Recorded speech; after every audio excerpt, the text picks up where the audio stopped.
Close your eyes, relax, and let me take you on a deep journey into the unsolved mysteries of history, especially the story of the Assassins, an organization that has spread fear and confusion for centuries. Together we will explore the main meanings, the deep layers hidden behind their silent blades, and mysterious disappearances in a gentle, easy-to-understand way, gradually lulling you to sleep. In the pages of ancient history, where mighty empires raised their flags of victory and measured their power by their thousands of soldiers, there is a single name, without a flag, without an anthem, without any official declaration, that is enough to make kings and lords wake up in terror in the middle of the night. That is the name Assassins. For more than 150 years, they have been gliding like ghosts, attacking without warning, disappearing without a trace, leaving behind sudden deaths and utter confusion. They are called by many names, Nizari Ismaili, but the name Hashashin truly resonates like a curse forever associated with blood darkness and secrets that history has never fully revealed. The haunting question always exists: who are they? Why did they act so cruelly? And what makes them such a great mystery that even to this day we still cannot fully explain their existence and how they operate? To understand the Assassins, we must go back to their founder, Hassan Sabah. He was neither a bloodthirsty warrior nor a conqueror. Hassan was a scholar and a profound thinker, but he was rejected by the dominant Islamic religious system of his time. While his contemporaries dreamed of empire, and army Hassani Sabah chose a completely different path: intelligence, patience, and calculated strategy. He realized that power does not necessarily come from numbers or brute force. The center of this movement is Alamut Fortress, a fortress perched precariously in the Alborz Mountains of Persia. Hassan did not conquer it by military force, but by cunning and sheer faith. Alamut was more than a stone fortress. It was a center for spiritual and ideological training, where young men are trained to become fidais, men who are willing to sacrifice themselves. The strangest thing about these assassins, as survivors of assassinations often recount, is their uncanny calm. They are silent, unshakable, and most terrifyingly, they seem completely fearless of death. It was not the death of the target, but the peace in the killer's eyes that sowed utter terror in the ruling class. In a world where power is measured in vast armies, and the blood of 1,000 assassins need only a single blade and a willing soul to change the entire political game. They do not fight head-on against nations. Instead, they fight a system where the strongest determine the life and death of the people. Hassani Sabah knew very well that his society could not survive in a head-to-head military war. They were forced to become invisible, a tactic that has been elevated to philosophy. They instill deep fear in the hearts of their enemies, so that the enemies themselves weaken and collapse under the weight of confusion and suspicion. Within Alamut, there was no room for blind loyalty. The fidais were not only expertly trained in weapons, but also extensively trained in philosophy, strategic thinking, and most importantly, is a strong belief in mission. They are not simply assassins. They are the living embodiment of a armed faith. They seek no glory, no personal reward, and leave no trace other than the death of their target. This makes it impossible to predict where they will strike from, and no one, no matter how high in the hierarchy, is safe from being touched. This is the pinnacle of their strategy, sowing nameless fear, causing the enemy to live in a constant state of paranoia. Often misunderstood as creatures of darkness, the Hashashin, in fact, have a very rich philosophical and ideological system. They believe that they are fighting against oppression, not with blind violence, but with wisdom and sacrifice. Yet history, often cruel to those outside the accepted order of power, has branded them Hashashin, users of hashish, a slur that besmirches the faith they lived and died for. However distorted the story may be, Their legacy remains a small group without an army, without a kingdom who terrorized the entire Middle East. Even with the Alamut fortress in ruins, questions remain. The fear they once stirred has never truly dissipated. Alamut is more than just a stone structure. It is a symbol of quiet perseverance, built from unshakable faith that the world can change. Nestled on a sheer cliff in the Alborz Mountains, Alamut is like a rift between heaven and earth. The only entrance is so dangerous that only those with permission can find the way. The terrain is so treacherous that an army of 1,000 can be stopped by a few archers hidden high above. But what really makes Alamut terrifying is not its physical defenses. According to the few records that remain inside the fortress, was a completely different world, a kingdom of philosophy, discipline, and mental rigor. Thick stone walls, deep corridors, secret rooms connected by narrow passages, all seem designed not only to protect information, but also to shaping the human mind. This is not a place to hide, but a place to turn people into tools to serve a purpose, timeless ideal. There are no prisons, no torture chambers, but a harsh and precise control of the mind. Each individual in Alamut knows only his own part, has only selective exposure, learns only what is necessary, and believes that if death comes it will have a meaning beyond mortal understanding.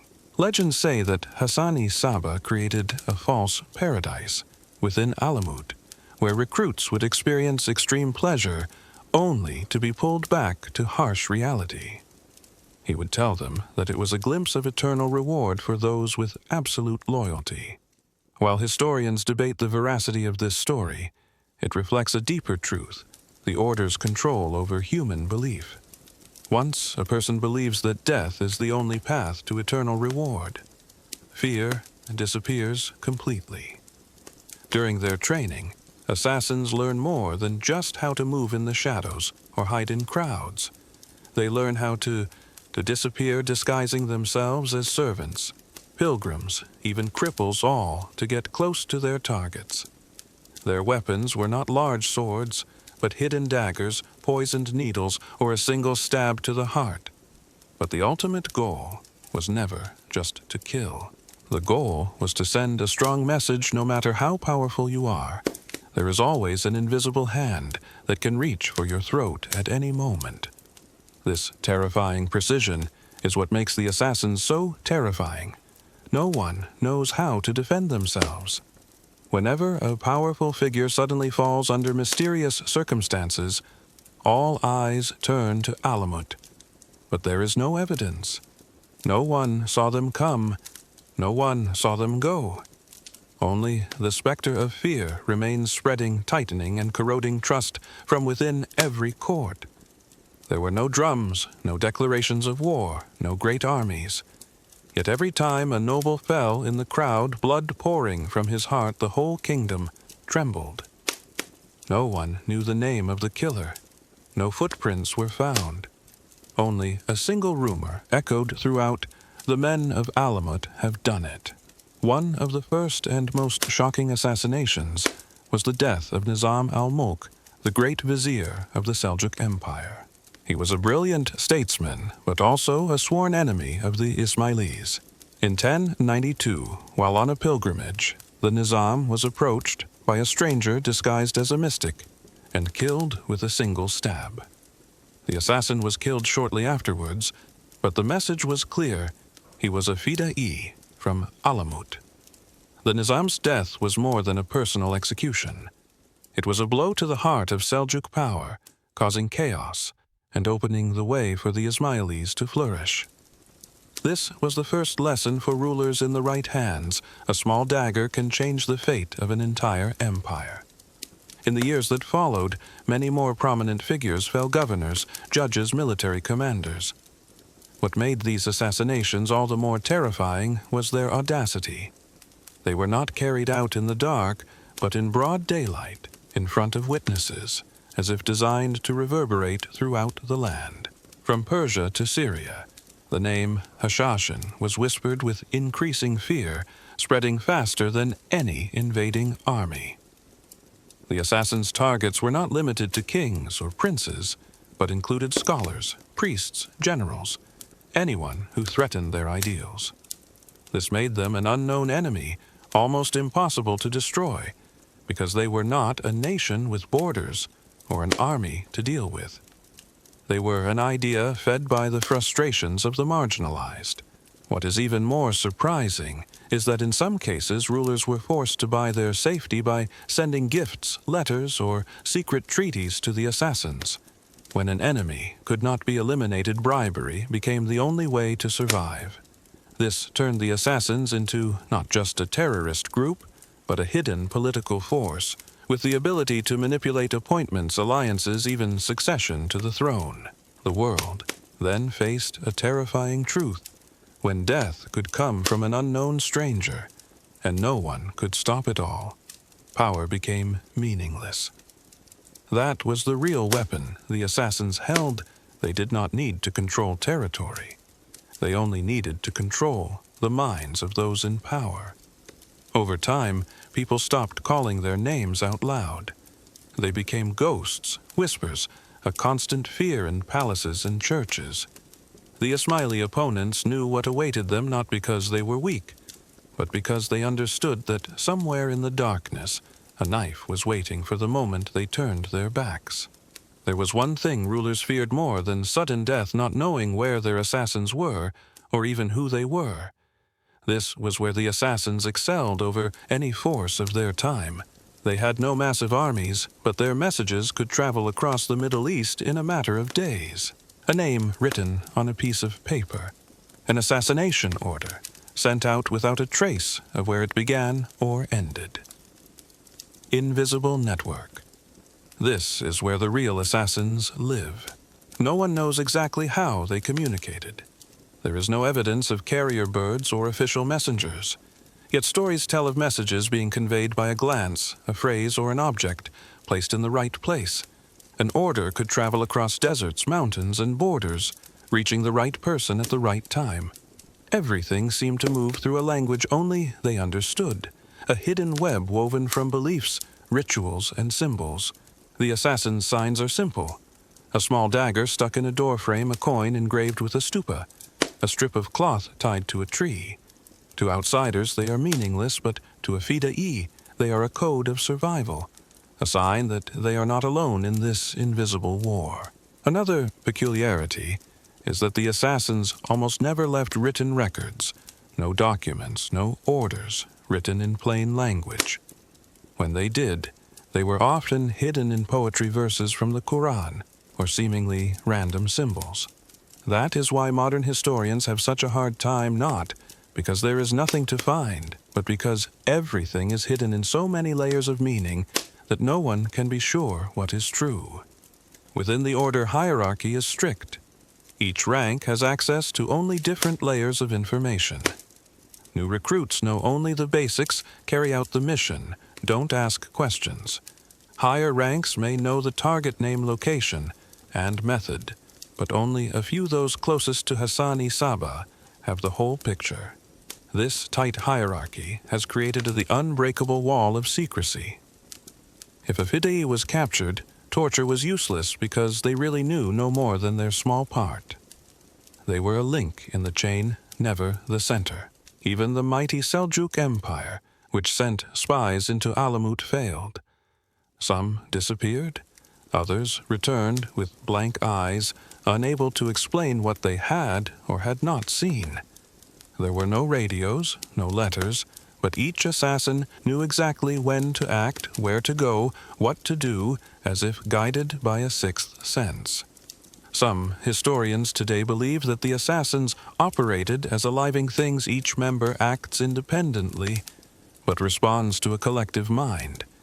This has never been proven, but the fact that the network has survived for nearly 2 centuries without being wiped out is evidence enough that something was working. And another strange thing, no deserter, no traitor, no Fida'i has ever been caught and revealed the secrets of the order. Was it fear? Or did they believe even in prison that the order was watching them?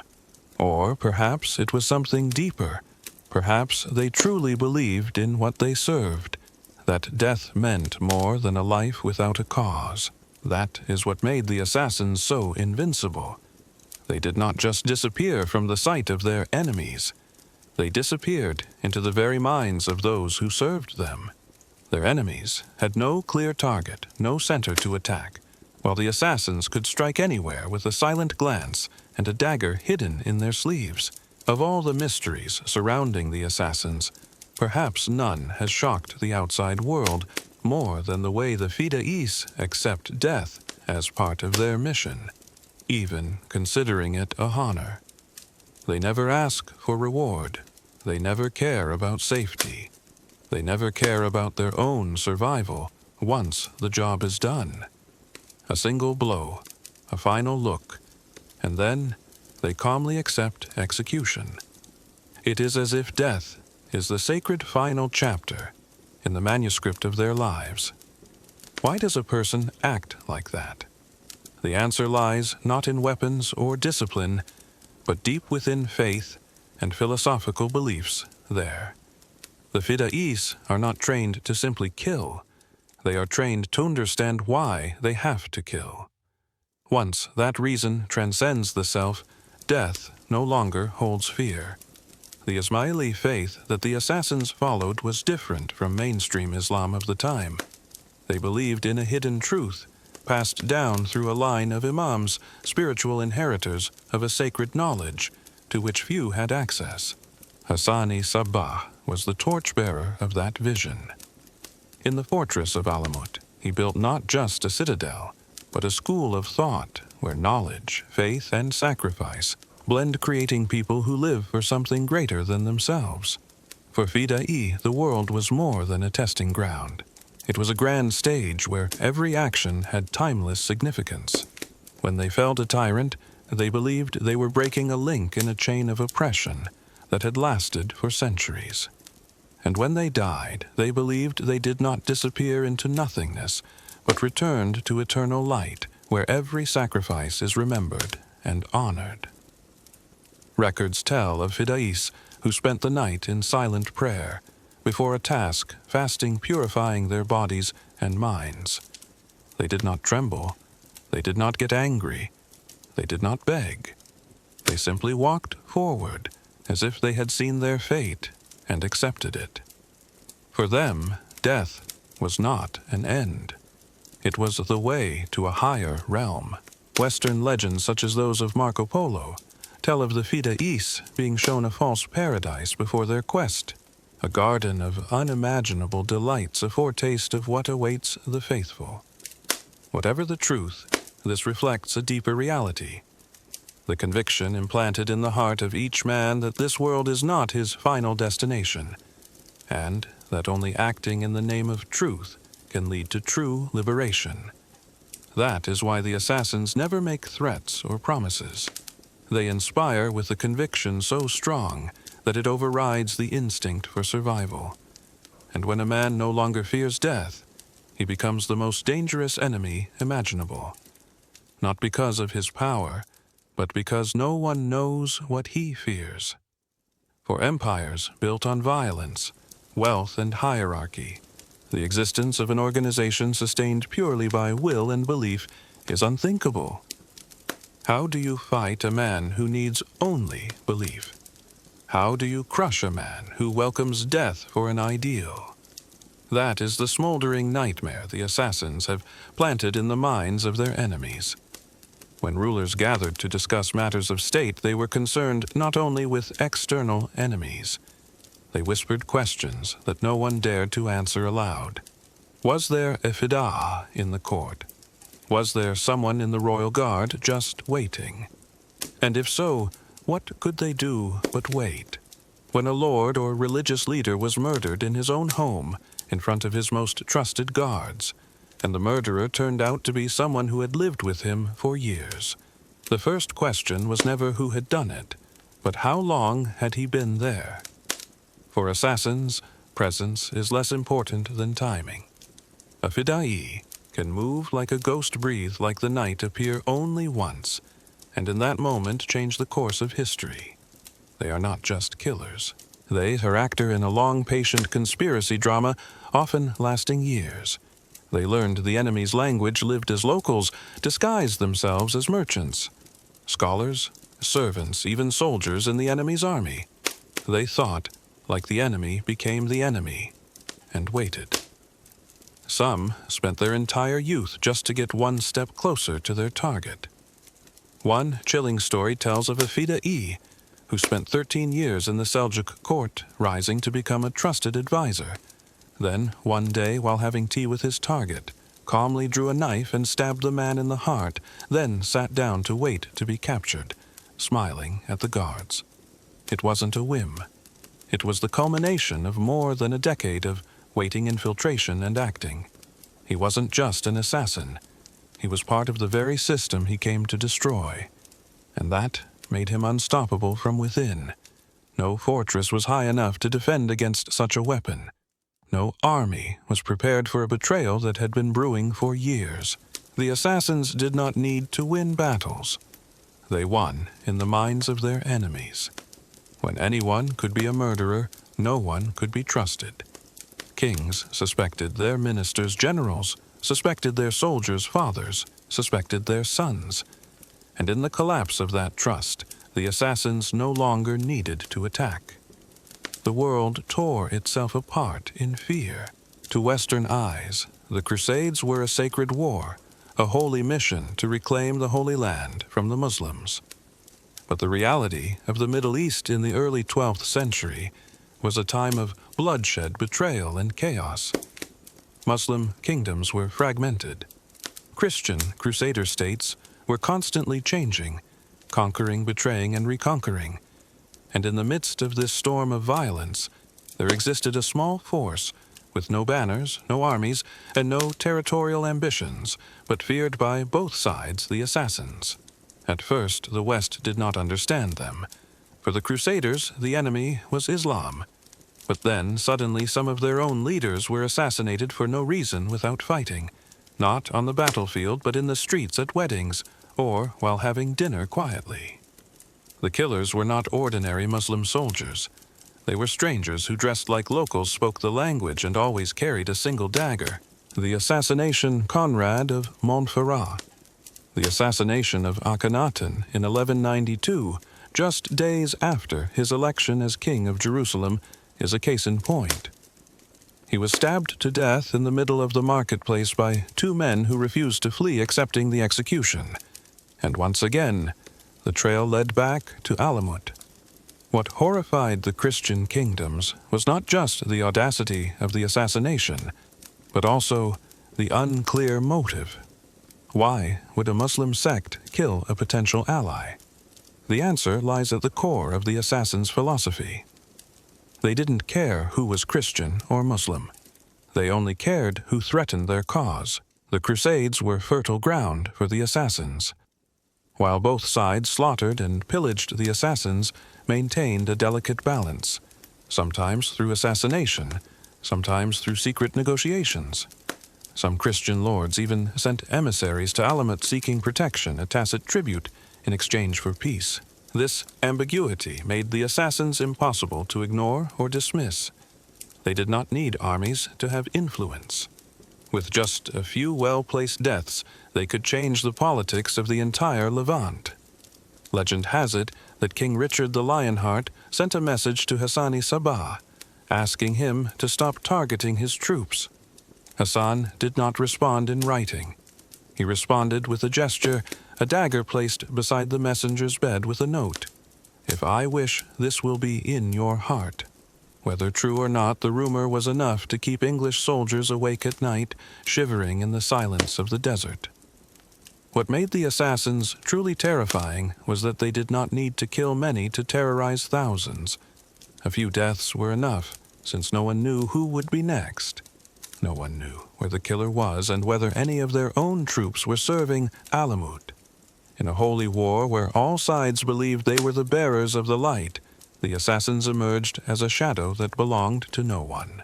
They did not burn churches, destroy mosques, seek land, or preach salvation.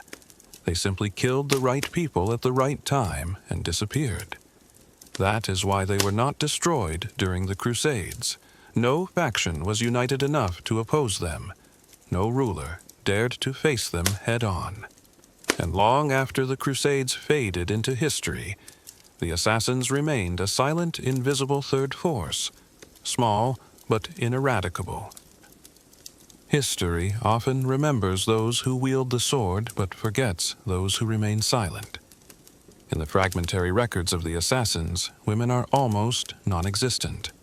No female assassins are mentioned by name, no prominent women appear in the stories of daring missions. But that doesn't mean they weren't there. On the contrary, they were. Invisible force has given strength to the organization. Inside the Alamut fortress, where no outsider ever entered, women played silent but most important. They did not carry out the assassinations, but they raised, cared for, educated, and even trained the Fida'is. Later documents revealed that many women in the Ismaili community had a profound knowledge of medicine herbs and antidotes skills that were essential to preparing assassins for their missions. In an organization built on secrecy, the least suspected often held the greatest power. One legend tells of a female Fida'i who approached her target by pretending to be his newlywed wife, living with the man for months, until one day she struck. No one suspected a woman. No one thought that those gentle eyes could hide a death sentence. That was her greatest weapon weakness, is shown perfectly.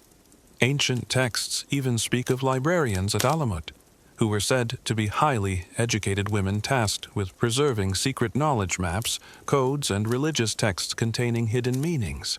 They were the keepers of the flame, ensuring that the ideals of the order would survive no matter how many times enemies tried to burn them down. There is even a legend of a woman who was a trusted advisor to Hassani Saba, to the point that he entrusted her with decision-making power during his final years as a monk. History often depicts medieval women as confined to kitchens or harems, but in the assassins they could be messengers, trainers, code breakers, and even decide the fate of a king without lifting a weapon. They did not seek attention. They existed as part of a hidden structure, a backbone in the shadows. Remarkably, women in the assassins were not treated as property, but were given access to knowledge, trained in critical thinking, and entrusted with secrets. This breakdown of gender roles allowed the order to remain flexible and hidden for nearly 2 centuries. Because when no one suspected a woman, she became the invisible link that held everything together. To this day, descendants of the Ismaili tradition emphasize the essential role of women affirming a truth. In the darkness, nothing exists without the hand that keeps the flame alive. Perhaps in those silent years when Fida'i was sent out into the world to kill in silence, there were also nameless, faceless women who prepared each step and waited, knowing that they would not return. Their sacrifice was never written down, but it was engraved in the soul of the order. Alamut was never the largest fortress, nor was it protected by moats and high walls like European castles. Yet strangely, every army that besieged it failed. Not because of overwhelming force, but because they never really understood what Alamut was. Perched precariously in the Alborz Mountains, Alamut is like a rift between heaven and earth. Only a narrow path leads to the main gate, and only those with permission can find the way. The terrain is so rugged that an army of 1,000 can be stopped by a few archers hidden high above. But it is not the defense that makes Alamut so formidable. Inside the fortress is a completely different world, a kingdom of philosophy, discipline, and mental rigor. Thick stone walls, deep corridors, secret rooms, all designed not only to protect information but also to shape the mind.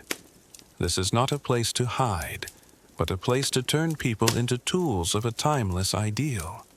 No prisons, no torture, but harsh mind control. No one in Alamut knows the whole truth. Each knows only his duty, believing that death will have a meaning beyond mortal understanding. The Alamut Library, according to ancient sources, contained not only the Quran, but also texts on mathematics, astronomy, medicine, Greek philosophy, and Indian scholars. It was not just an assassination base. It was a silent knowledge center, where learning was preserved and used to serve a purpose that few could understand. Scholars at Alamut did not simply debate theology. They dissected it, analyzing faith as a tool of ideology.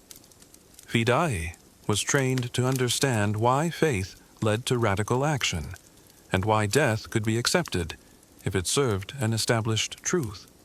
What kept Alamut standing for nearly 2 centuries was not the stone wall, but the fear it inspires to those outside. No one knew what was happening inside. There was only silence, the kind of silence that stretched across the mountain, waiting to swallow anyone who dared to break it. Despite being surrounded many times, Alamut never fell to outside forces. Those who approached often retreated in suspicion. Those who tried to climb were shot down without a trace. Those who entered uninvited often disappeared altogether. It was not death that people feared most, but being erased, forgotten, lost from history. And Alamut understood this better than anyone. At the height of an empire's power, it believes everything is within its grasp. But those who face the assassins learn a more terrifying truth. The worst defeat is not defeat, but don't know what you're fighting. Medieval empires fought with cavalry arrows and stone walls. But when the enemy was an idea dressed in a rough cloak with a dagger hidden up its sleeve, no strategy would suffice. The assassin's most direct enemy was the Seljuk Empire. Nizam al-Mulk, the powerful vizier, was stabbed to death by a fidai. His death shattered Seljuk politics. Sultan Malik Shah, who had vowed to destroy Alamut, also died suddenly. There was no evidence linking the assassins, but from then on, fear replaced action. Even the Crusader leaders were not spared. Conrad of Montferrat was stabbed to death in broad daylight. No one knew why a Muslim group would kill a Christian leader, and confusion was their deadliest blow. But the most ruthless enemy, and the one that ultimately brought the assassin to ruin, was Mongol Empire. The Mongols cared nothing for religion, feared no gods, and did not negotiate. As they swept west, Hulagu Khan personally led an invasion of Alborz. Unlike other empires that relied on sieges or diplomacy, Hulagu brought with him the Mongols' unparalleled siege skills. He besieged Alamut for months. For the first time in nearly 200 years, the assassins faced an enemy with no fear, not death, not negotiation, not even their silence. In the end, Alamut fell not in glory, not in resistance, but in silence. The rest burned, the library destroyed, the archives erased all traces. When the Mongols entered the fortress, they found an empty shell, like an unsolved riddle. No captured leaders, no treasures, no ideology. Just scorched walls and vandalized icons. It was as if history itself was trying to hide what had lived there. Though Alamut fell, and the assassins disbanded, their legacy is not destroyed. No army, no matter how brutal, can kill an idea. And the assassins, though no longer a state or a fortress, still live on in whispers, strange assassination secrets buried beneath the ashes of empire. Their enemies believe they have won. But if you listen closely on a still night somewhere in the Persian hills, you might still hear it, the sound of a dagger drawn as soft as a breath. No organization is perfect. Even the most experienced assassins with months and years of planning sometimes fail. But for assassins, failure is never the end. On the contrary, it is fuel a whetstone for their most dangerous invisible weapon, patience. History rarely records failed assassinations, partly because of shame, partly because no one survived to tell the tale, but scattered among Muslim chronicles, Crusader diaries, and folklore. There are whispers of knives being pushed aside at the last-second, agents caught before they could strike, plots discovered at the last hour. One of the most famous failures was the attempted assassination. Saladin, legendary Muslim leader. One night in his camp, a fida'i disguised as a servant sneaked up to his bed. He was about to strike, but a guard who had changed shifts earlier than expected caught him. He was subdued and executed on the spot. Saladin survived, but from that night on, he never slept without a guard. Nor did he order the killing of the assassins again. Instead, there was silence. Perhaps a letter, a gift, or simply a tacit understanding between the two powers that neither could destroy the other. In that sense, fida'i succeeded not in taking a life, but in planting a warning directly into the heart of one of the most powerful men alive. Another case in Damascus involved a prominent judge who had frequently denounced Ismailis. A fida'i infiltrated his lectures posing as a quiet student for months. When the day came for the attack, he stopped not out of fear, but because he realized the judge was more heavily guarded. He withdrew without a trace, a rare move. But a few weeks later, another team arrived and the mission was accomplished. The lesson is, assassins are not motivated by emotion or personal vendetta. They are a logic machine. Be prepared to delay retreat and adapt. Failure is not punished. No one is executed for failing to kill. Instead, failure is studied as new terrain. Each mistake is a map of the enemy's weaknesses, recorded and remembered. Sometimes it wasn't the assassins who failed, but the victims. There was once a lord who kept changing his habits, eating only food cooked by his relatives. One day he discovered a man in a group of pilgrims following him for 4 days. He had the man arrested. Before he could speak, fida'i bit the poison pill hidden in his shirt and died without a word. No one was killed that day, but the effort changed the city. The gates were closed early, the army was doubled, and every traveler was searched. No lives were taken, but the fear was perfectly placed. And that is what the assassins understand better than anyone. It is not death, but prediction of death is the real weapon. Used properly, failure can resound louder than success. A missed strike may not kill anyone, but it can rob a kingdom of sleep for years. History records the fall of Alamut in 1256 at the hands of the Mongol army led by Hulagu Khan. It was a devastating blow, a cruel cut to the heart of the assassins. But strangely, after its fall, there were no ashes, no corpses, no captured leaders, no great libraries taken, no treasures found. It was as if the people who had lived in that fortress had disappeared from their own history just days before the invaders arrived. All that remained were crumbling walls, broken symbols, and strange carvings in the stone, as if someone had deliberately erased every trace protecting something more sacred than life itself. Did the assassins choose to destroy themselves before their enemies did? No one knows. But after 1256, the assassin name disappeared from public view. No more killings, no warnings, no messages hidden in the shadows. Other fortresses in the network were gradually abandoned or repurposed. The survivors scattered among the population. No one can say whether they lived or chose to disappear forever. Some theories suggest that a few survived reforming into secret societies that taught their teachings in a quieter, more adaptable form, no longer tied to military or religious structures. Some may have hidden themselves away in remote mountain communities living as ordinary people, but still performing secret rituals not to kill, but to keep a flame alive. Others whisper that a few fida'i were sent on missions and never called back, living on mingling in distant lands, still carrying on a philosophy that no outsider could understand. Perhaps they have joined other religions, even infiltrated modern governments, not to assassinate, but to protect the assassin's ultimate secret, why they ever existed. By the 14th century, the order had ceased to be known as the Assassins. But in the hills of northern Iran, a quiet branch of the Ismaili community still exists today. They live peacefully, unarmed, unvindictably, but carry on centuries of tradition, a structured body of knowledge, oral texts passed down from memory to memory, and an unbreakable rule: never let outsiders fully understand. And perhaps that is the key to their survival. They do not die, they mutate.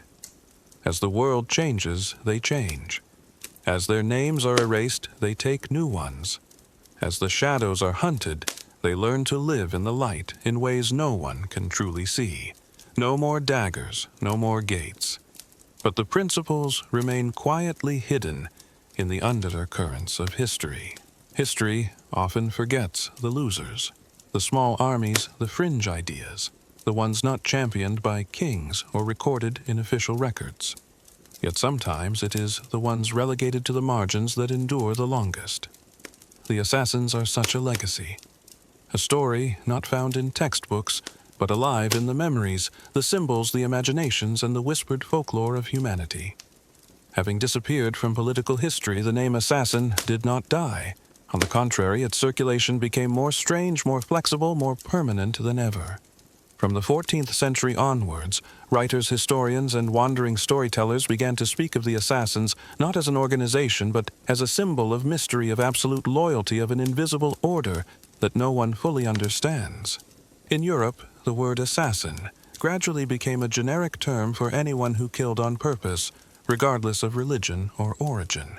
And although the term was simplified, the darkness behind it never changed a person who killed not for money, but for beliefs.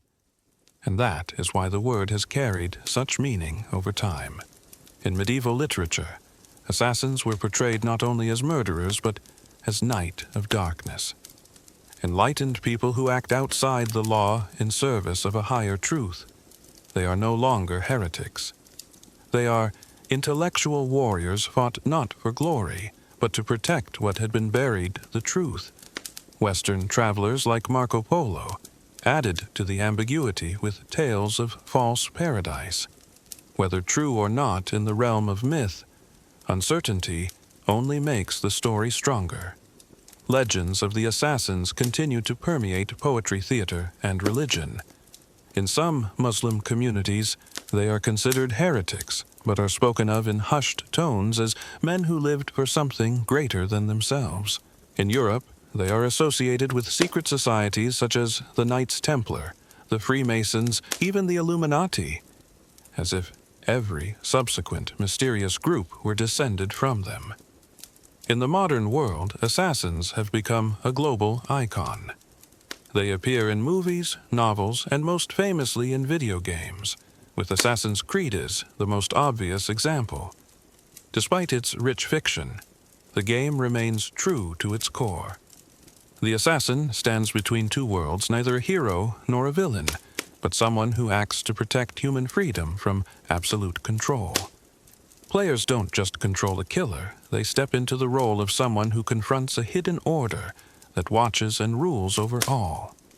This message resonates, and because it reflects something profound and modern, the feeling that we are being watched, controlled, and secretly yearning to escape to find our truest selves. And perhaps that is why the image of the assassin never fades. In every age where power has become too absolute, where the law no longer protects justice, where the powerless are silenced, we remember the faceless figures in the shadows, the blades in the night, and those who dare to die not for themselves, but to restore balance to history. Today, assassins are no longer an event. They are a feeling. The feeling that no matter how tight the world is, someone is still watching, still waiting not to kill, but to awaken. As the world entered the modern age, historians began to delve into the obscure corners of Middle Eastern history. Almost immediately, they ran into a strange lack of direct evidence. What we know about the assassins comes mainly from their enemies, Muslim historians, Crusader chroniclers, and Western travelers.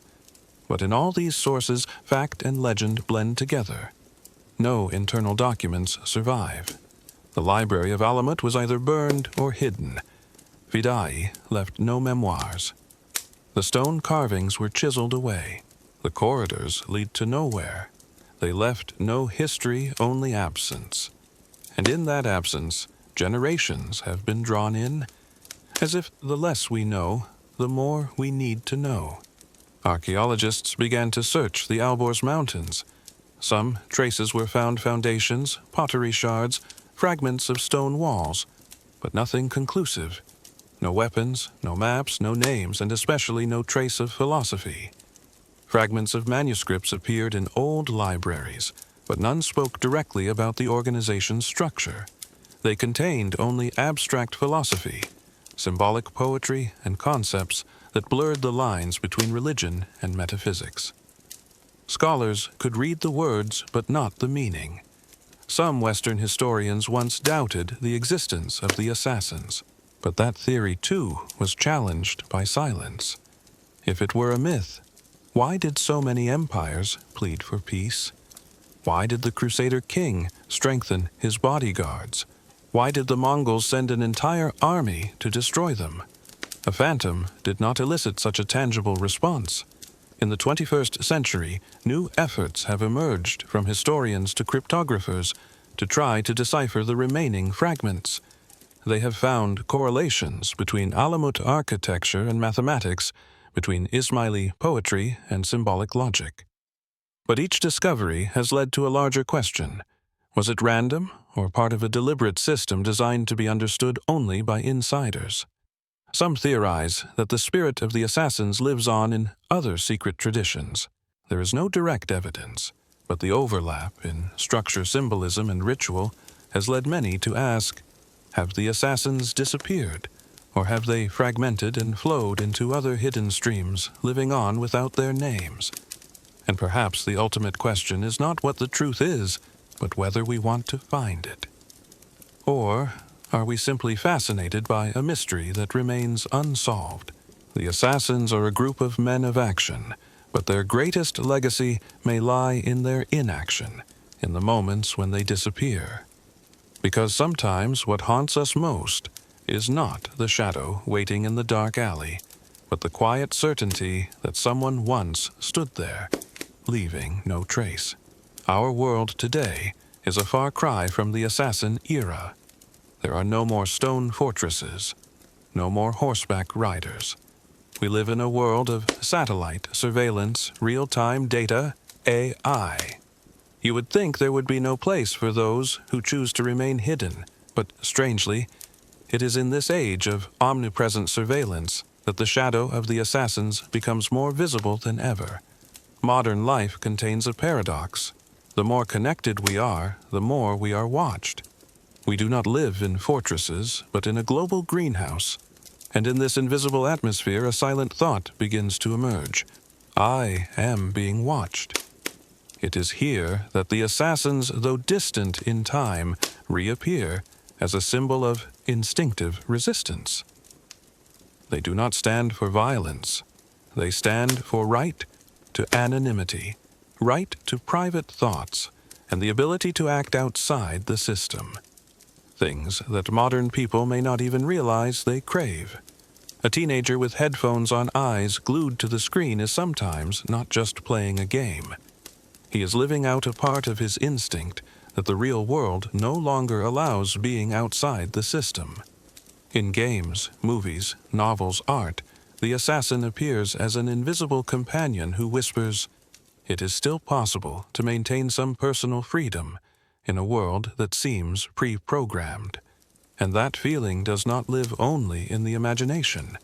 It appears whenever someone limits what they share, chooses privacy mode, encrypts messages, leaves social media, or covers their webcam.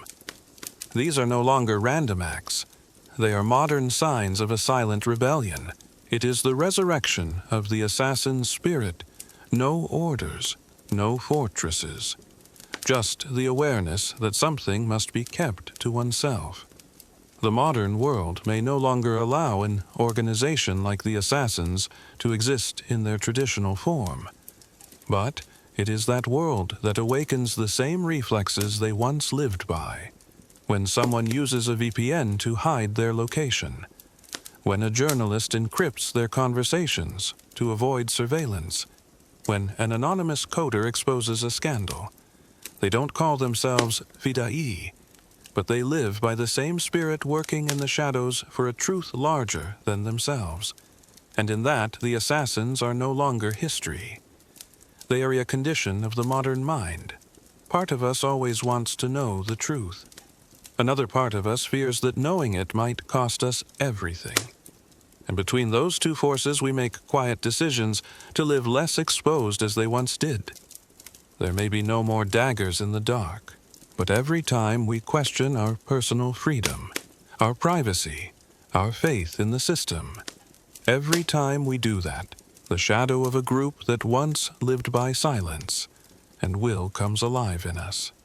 At this point in history, the Assassins have long been portrayed as something that has come and gone, but if you look closely at how they operate, you'll see something important. The Assassins were never built like a traditional organization. They were a fragmented, self-regulating, self-sustaining structure, and most importantly based on philosophy, not property. That is the theory whispered by many modern scholars. The Assassins never disappeared. They simply changed form. Just as open-source code belongs to no one, the assassin mindset can live in any person or any group as long as they follow one principle, action with purpose in silence. Not for oneself, but for a truth beyond oneself. Look at the world today. There are human rights activists who appear out of nowhere, deliver shocking truths, and then disappear into the data fog. There are whistleblowers and giant organizations who go off the beaten path just to bring evidence to light. They don't carry daggers. They don't live on mountaintops. Yet their motives, their methods, and their disappearances feel strangely familiar. Today, there are also non-organizations with no leaders, no headquarters, no hierarchy. Yet, they disrupt governments and giant corporations. They operate through encryption, distributed knowledge, and strict rules. No one person alone holds the whole truth. Each person is a fragment exactly the structure that the Assassins have used to survive for over 200 years, which leads to a larger hypothesis. Assassins don't need to exist in the same form. They can be reborn through behavior structure ideology. In an age of surveillance, the best way to stay hidden is to stay in plain sight. They can be in coding forums behind anonymous usernames. They can be scientists writing security algorithms, designers building anti-censorship tools, teachers in quiet villages sharing ideas to break down walls of deception. The point is, they don't need to call themselves assassins. They never have. All it takes is one person to understand and act on it at the right time, and the spirit is resurrected, nameless, unrecognized. And if that theory is true, you've probably encountered them. A post you read, a message that makes you question a silent gesture you witness, may carry the DNA of a way of thinking, cultivated over centuries, surviving every hunt, outliving every empire. Not to kill, but to protect the last remaining truth in a world drowning in noise. Some icons exist for power, some exist through victory. But a rare few survive simply because they ask a question that no one dares answer. The Assassins are one of them. From the beginning, they chose the path of paradox killing to protect life, disappearing to preserve the truth, declaring nothing but forcing the world to take notice. And in that paradox, they awakened something much deeper: suspicion. Because every human being, no matter what system he or she lives in, empire, faith, nation, corporation, carries a deep, primal doubt. What if everything around me is going wrong? And when the system becomes too big, too tight, too perfect, We no longer know where to look or who to ask. So we fall silent. And in that silence, the assassins appear, not with answers, but with the courage to ask the questions on our behalf. They never tell us what to believe. They never demand action. They simply appear, a shadowy figure, a silent attack when all else remains silent. And when we look at them, it is not the dagger in their hands that makes us shudder, but the haunting question, what did they see that made them act that way? The assassins did not inspire admiration in the traditional sense. No grand speeches, no monuments, no heroic hymns.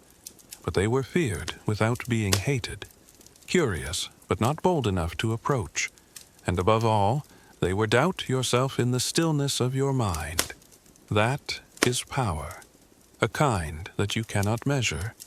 We live in a modern world where justice is defined by law. But sometimes we all feel that something is wrong, something is unsaid, something is not resolved. And in those moments we don't need an army, we don't need a revolution. We just need a single nod in the dark, someone who understands and moves at the right moment. That's what the assassins have become, the embodiment of that exact moment. Someone who says nothing but acts at the right place and time. Not because they're good, but because they see something is going wrong. And perhaps most fascinating of all, they never ask to be believed. They don't preach. They don't apologize. They don't beg to be understood. They just act and disappear. They leave a mark, not just on the skin, but throughout history. A single, cut thin, silent, precise, but deep enough to make empires pause, look back, and fear again. They force us to ask ourselves if someone is willing to kill to protect a truth we cannot see. What are we missing? And when that question rings out, we begin to reconsider everything we once took for granted. Can laws be wrong? Can religion be abused? Can government distort the truth? And if everything we know can be distorted, what is left that is truly straight? We have walked together through a story that has no clear beginning and no real end, because the assassins were never meant to be a complete legend. They are a void deliberately created by absence. In a world where every power wants to be seen, to be known, to be praised, they have chosen to leave behind only one question. That question is not written on paper. It lives in the weary eyes of kings who have found daggers on their pillows, in the sudden change of a law, in the silent death of unknown causes, in the way an empire quietly retreats not because it is defeated, but because it knows it is being watched. We may never know the whole truth, and perhaps we should not, because sometimes what matters is not their story, but the feeling they leave us with. A nameless feeling, but it makes us hesitate when we hear a voice that is too loud, or see a power that is too silent, or witness someone going against the flow. Not for fame, not for profit, but because they see something wrong. If the assassins left any real legacy, it wasn't daggers or fortresses or coded symbols. It was a human ability we all possess, but few dare to use the courage to stand alone in silence for what is right.